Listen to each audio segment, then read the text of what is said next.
Pabaliwala nila sa maliliit na mamamayan na tulad natin. Wala tayong magagawa kundi magtiis. Bingis sa atin ng mga namumuno eh.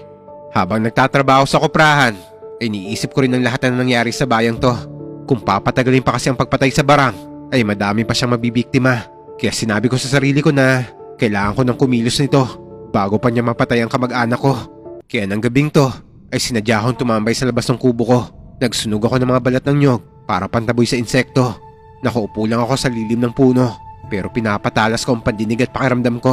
Madalas kasing biktima ng aswang ay ang mga nakatira sa gubat o yung malapit sa gubat. Ilang saglit pa ay nakarinig na ako ng huni ng ibong puo. Hinanda ko na ang sarili ko nito at hinawakan ng itak na nakasabit sa bewang ko. Yan nga, ganyan. Ikaw ang kusang lumapit sa akin. Umusal ako ng orasyon na tinuro sa akin ni Tata Barok para sa proteksyon at lakas ng katawan ko. Tumayo ko nang makarinig ng mabigat na yabag. Nakakaamoy din ako na mabaho at malansa. Kaya hinanda ko ng sarili ko nito hanggang narinig ko na to sa bandang likuran ko. Pagharap ko dito ay agad ako nasindak sa itsura niya. Triple ang laki ng katawan nito kaysa sa katawan ko. May kalakihan din ng halimaw at itsurang kabayo nga ito na naglalaway. Mapupula ang mga mata na parang isang demonyo. Nawala ang kabat takot ko nang hawakan ko ang mutyang nakasabit sa leg ko. Ginawan kasi ni Tata Barok ng lagayan ng mutya. Tapos nilagyan ng tali para maging kwintas to. Sa wakas! Nakita rin kitang halimaw ka! Umungol ng malakas ang aswang. Tapos sinugod ako. Umiwas ako bago ko tinaga ang braso ng aswang. Nagulat pa ako sa sarili ko kasi nagawa kong kumilos ng mabilis nito. Dito ko naalala ang sinabi ni Tata Barok na kusang gagana sa akin ng mutya. Nang tignan ko ang aswang ay naghihilom nga ang sugat nito sa braso. Muli siyang umatake at sinalubong ko naman to. Pinagtataga ko to at lahat ay tumatama sa braso at kamay niya. Sunod-sunod ang ginawa kong pagtaga kasi akala ko ay hindi niya mapapahilom kagad yun kapag marami siyang sugat. Pero nagkamali ako. Naghihilom pa rin ang lahat ng sugat na tinamo niya sa akin. Diyos ko po! Anong klaseng halimaw to? Ang hirap niyang patayin! Tulungan niyo po ako, Diyos ko! Matapos magdasal ay sinugod ko ang aswang. Hinaga ko siya pero nagawa niya akong sipain ng malakas. Tumalsik ako sa malayo at pahigang bumagsak sa lupa. Nabitawan ko ang itak ko. Akala ko na mga oras na to ay katapusan ko na nang lumapit sa akin ng aswang.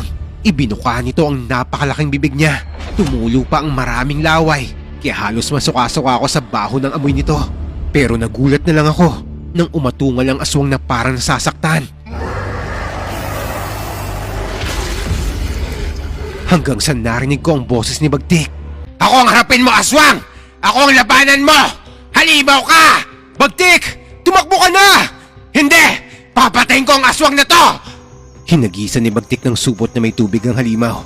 Umatungal to sa sakit nang tamaan ng tubig mula sa lawa to. Mahapdi pala talaga sa balat nito ang tubig na maalat. Sumugod si Bagtik na tinaga ang aswang. Nakita kong umuusok ang tinamaan ng itak niya. Naalala ko na ang itak na yon. Ito yung binabad niya sa lawa. Grabe ka, Bagtik! Ang talino mo kapag matino ang isip mo! Barang! Tanda mo ba ako? Ako ang hindi mo napatay noon. Pero ang pamilya ko, nilunok mo silang lahat. Ngayon, ako naman, lulukin mo rin ako. Ngayon na! Bagtik! Ano ka ba? Nababaliw ka na naman ba? Nang lapitan ng barang si Bagtik, ay pag-aapang kong pinuntahan ng itak ko. Nang makuha ko to, ay bumangon kaagad ako at sinugod ang aswang. Sumampa ako sa likod niya at pinagtataga ang ulo nito. Nagwala ang aswang pero kumapit ako sa mahaba niyang tenga. Bago walang tigil tong pinagtataga, nagkasugat-sugat din siya at may duguring lumalabas sa mga sugat niya. Kaya umaasa ako na manghihina din siya kahit pa nagagawa niyang paghilumi ng sugat niya. Hanggang iwinasiwas ng barang ang katawan niya. Kaya tumalsik ako sa malayo. Pero nakakapagtaka talaga na hindi gaano nasasaktan ng katawan ko. Siguro ay dahil na rin sa proteksyon ng mutya. Nang sugurin na ako ng barang, ay muling sumigaw si Bagtik. Hindi tuloy malaman ng aswang kung sinong uunahin niya sa aming dalawa. Pero talagang porsigido si Bagtik na harapin ng aswang na to. Lulukin mo na ako para makasama ko ng asawa at mga anak ko! Gusto ko na silang makasama!